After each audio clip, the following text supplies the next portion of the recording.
বন্ধুরা, আসসালামু আলাইকুম। আশা করি সবাই ভালো আছেন। আমিও ভালো আছি। তো আজকে যে বিষয় নিয়ে কথা বলবো সেটা হচ্ছে গিয়ে আমাদের বাংলাদেশের একটা আইডল বলতে পারি অনেকের, সুনামধন্য একজন মানুষ ব্যারিস্টার সুমন সাহেব। তাকে নিয়ে একটা ষড়যন্ত্র চলতেছে। তো রিসেন্টলি সে কালকে একটা সাক্ষাৎকার দিল প্রেস মিটিংয়ে, সেখানে বসে বলতেছে যে তাকে কয়েকজন দুর্বৃত্ত লোক কিছুদিন ধরে মারার হুমকি দিচ্ছে। তো এই বিষয়ে সে কালকে তার যে কর্মস্থল আছে সেখানে সে প্রেস মিট আপ করেছে। আপনারা সবাই হয়তো দেখে থাকবেন সেটা। তো আমি যেটা বলতে চাই যে আমাদের দেশে যত রকমের আইডল আছে বা যারা এরকম সুনামধন্য মানুষ আছে যাদেরকে আমরা মানার চেষ্টা করি, যাদের পাথেও আমরা ফলো করি, তো এইসব মানুষকে কে নিরাপত্তা দিবে? এইসব মানুষকে নিরাপত্তা দেওয়ার দায়িত্ব কার?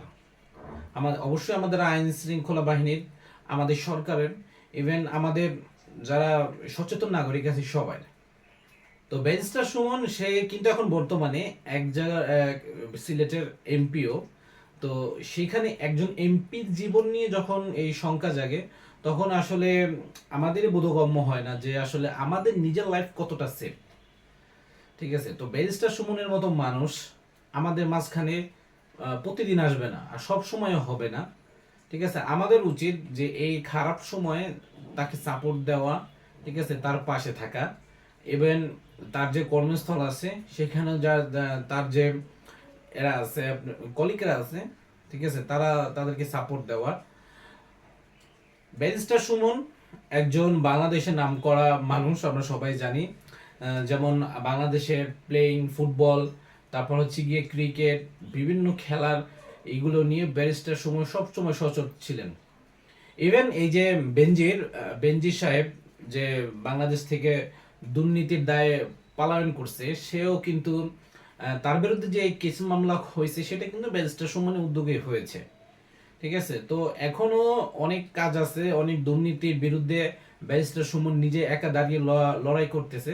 ঠিক আছে, এই জন্যই হয়তো তার প্রাণনাশের হুমকি দেওয়া হয়েছে। ঠিক আছে, তো এইসব বিষয়ে আশা করি আমাদের প্রশাসন দেখবে। ঠিক আছে, যেহেতু আহ, সে একজন নামকরা মানুষ, একজন এমপি।